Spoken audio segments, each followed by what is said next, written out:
भाई जो गुरु वचन पे डट गए, कट गए फंद 84 के। नशा नाश करता है। गुरुदेव कह रहे नशा करता है नाश। कैसे?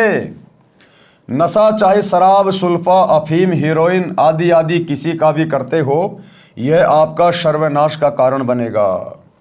परम सत्य के वचन है कि आपके सर्वनाश का कारण बनेगा।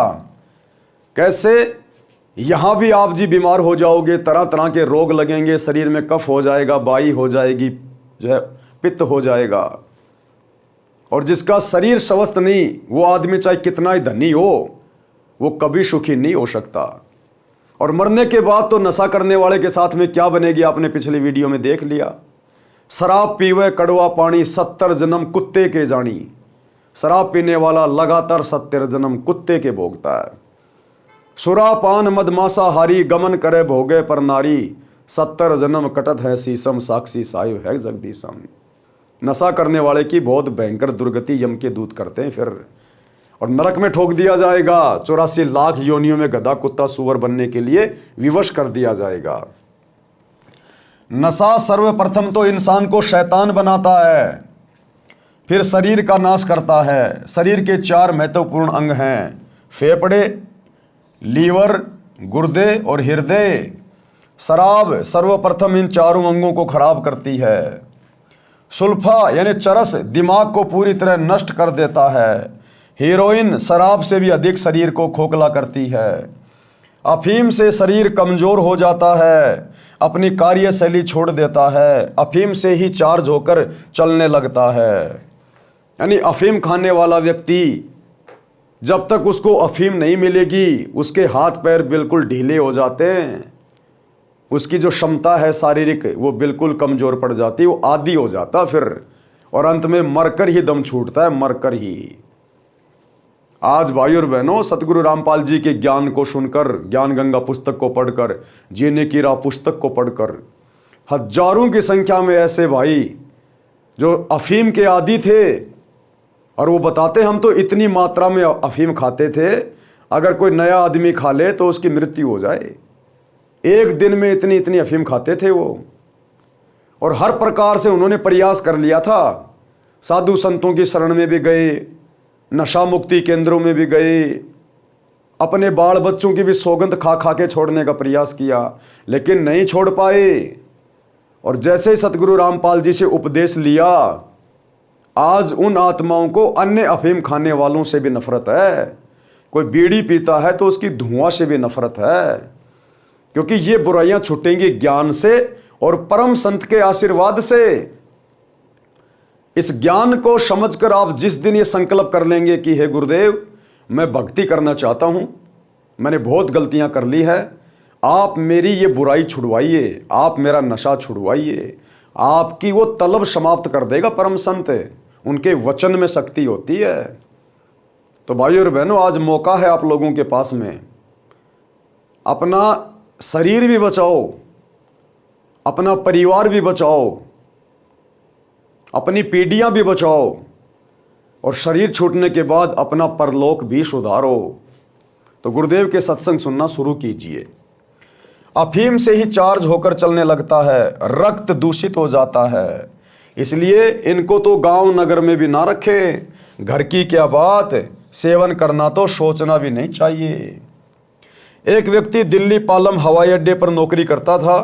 अब परमात्मा बता रहे नशेड़ी व्यक्ति किस प्रकार से अपने परिवार का, अपने बच्चों का भविष्य बर्बाद कर लेते हैं नशा कर करके। और ये नशा भाई और बहनों हम क्यों सीखे? हम लोगों ने कुसंगति में पढ़कर, हमने लोगों की देखा देखी कुसंगति में पढ़कर नशा शुरू किया। अब हम सुसंगति में पढ़ेंगे। संत की जो पुस्तक होती है वो सुसंगति होती है, संत के जो प्रवचन होते हैं वो सुसंगति होती है। हमें ज्ञान नहीं था, इसलिए हमने बुराई को बहुत जल्दी ग्रहण कर लिया। अब हमें ज्ञान हो जाएगा तो हम बुराई को छोड़ भी देंगे, और परम संत के वचन से बुराई बहुत जल्दी छूट जाती है। तो परमात्मा बता रहे हैं किस प्रकार से ये नशा परिवार को बर्बाद कर देता है, आपकी पीढ़ियों को बर्बाद कर देता है। एक व्यक्ति दिल्ली पालम हवाई अड्डे पर नौकरी करता था। सन 1997 की बात है। उस समय उसकी सैलरी 12,000 रुपये महीना थी। 1997 में 12,000 रुपये का मतलब है आज के 70-80 हज़ार रुपये। दिल्ली के गांव में यह दास रामपाल दास सत्संग करने गया। वहां एक वरदा अपनी 3 पोतियों के साथ सत्संग वाले घर में आई, जो नाते में सत्संग कराने वाले की चाची थी। वह गांव के बाहरी क्षेत्र में प्लाट में मकान बनाकर रहती थी। वह लड़का भी उसी का था जो दिल्ली हवाई अड्डे पर नौकरी करता था। बहुत शराब पीता था, घर की ठोर बिटोड़ा बना रखा था। पत्नी बच्चों को पीटता था क्योंकि उसका प्रतिदिन शराब पीकर आना, पत्नी ने टोका टाकी करनी, प्रतिदिन की महाभारत थी। पत्नी बच्चों को छोड़कर अपनी माँ के घर चली गई। दादी ने बच्चों को संभाला, फिर स्वयं जाकर अपनी पुत्र वधू को समझा बुझा कर लाई। उस रात्रि में वह बुढ़िया अपनी पुत्र वधू तथा पोतियों सहित आई थी। क्योंकि खुद के जेठ के घर पर सत्संग था, इसलिए आना पड़ा। सत्संग में प्रत्येक पहलू पर व्याख्यान देना होता है। पहले परमात्मा की भक्ति करने से लाभ तथा न करने से हानि बताई जाती है, जो पूरे विस्तार से बताई जाती है। उस दिन वह शराबी पहले घर गया। घर पर कोई नहीं मिला तो कुछ देर घर पर बैठा। फिर एक पड़ोसी ने बताया कि आपकी माताजी आपके ताऊ के घर पूरे परिवार को लेकर गई है, उनके यहाँ सत्संग हो रहा है, वही सबका खाना है। परमात्मा की करनी हुई, वह भी सत्संग में चला गया और सबसे पीछे बैठ गया क्योंकि शराब पी रखी थी। सत्संग वचन। अब गुरुदेव ने क्या सत्संग में कहा, क्या वचन फरमाए। सत्संग में बताया गया कि मानव जन्म प्राप्त करके जो व्यक्ति शुभ कर्म नहीं करता तो उसका भविष्य नरक बन जाता है। जो नशा करता है यह तो इंसान से राक्षस बनाता है। जो व्यक्ति पूर्व जन्म के पुण्य कर्मों वाले हैं, उनको इस जन्म में उन शुभ कर्मों के प्रतिफल में अच्छी नौकरी मिली है। देखो भाई और बहनों, सतगुरु रामपाल जी कोई सामान्य व्यक्ति, कोई सामान्य संत नहीं है। इस परमेश्वर ने शुरू में गांव-गांव में जाकर अपनी आत्माओं को अपनी शरण में लिया, उनकी दुखती रग के ऊपर चोट मारी। गुरुदेव का उस गांव में सत्संग करना, उस शराबी आत्मा को अपनी शरण में लेना था। उसके बच्चे सत्संग में आ गए। नौकरी से घर आने के बाद उसे पता चला कि बच्चे सत्संग में गए हैं। वो भी सत्संग में आ गया। आया था उन बच्चों को धमकाने के लिए, मारने के लिए कि मेरी इजाजत के बिना तुम चले कैसे गए। परंतु उसने देखा सत्संग हो रहा है, चलो सुन लेते हैं। सबसे पीछे बैठ गया क्योंकि शराब पी रखी थी। और परमात्मा ने वो सत्संग उसी के ऊपर किया, उसी के ऊपर कि भैया वर्तमान में ये जो थोड़ी बहुत जो सुख सुविधा प्राप्त है ना, छोटी मोटी कोई नौकरी वगैरह मिली हुई है, ये पिछले जन्मों की भक्ति के कारण है। तुम अपने पिछले जन्मों की कमाई वर्तमान में खा रहे हो। अगर वर्तमान में भक्ति नहीं करी और बुराइयां नहीं छोड़ी तो अगला जन्म तो छोड़ो, तुम्हारा ये जन्म ही अंत में नरक बन जाएगा, नरक। और अगले जन्म में तो फिर नरक में ठोके जाओगे, गधे कुत्ते की योनि में भेजे जाओगे। जिस प्रकार कोई किसान खेत में फसल पैदा कर रहा है और उसने फसल पैदा कर ली, 10 क्विंटल गेहूं हो गया, अपने घर में लाके उसने रख दिया और खा रहा है।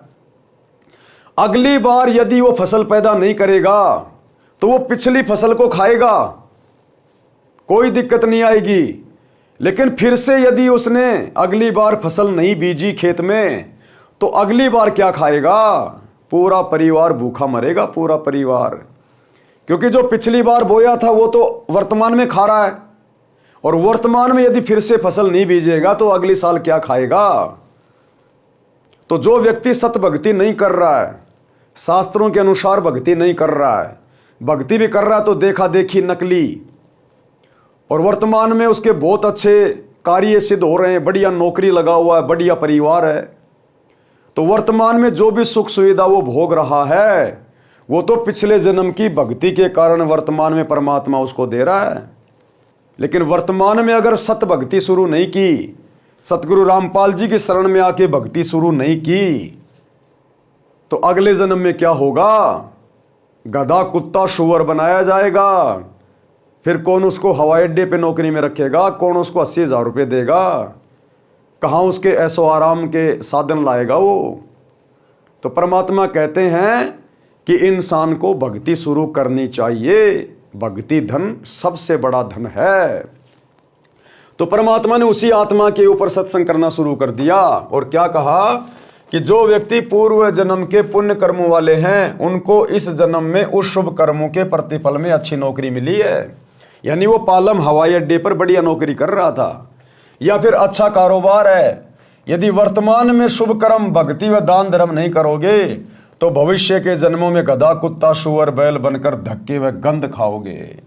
अगले जन्म में कुत्ता बन के फिर एक टूक रोटी के लिए घर घर डोलेगा, घर घर कोई टूक देगा तो कोई जूत देगा, खाना नहीं मिला तो खेतों में जाके गोबर खाएगा, टट्टी खाएगा। फिर जो आज मान रहा है कि मैं तो बहुत सुखी आदमी हूं और सत भक्ति वो कर नहीं रहा। भाई जो गुरु बचन पे डट गे, कट गे फंद 84 के, कट गे फंद 84 के, कट गे फंद 84 के।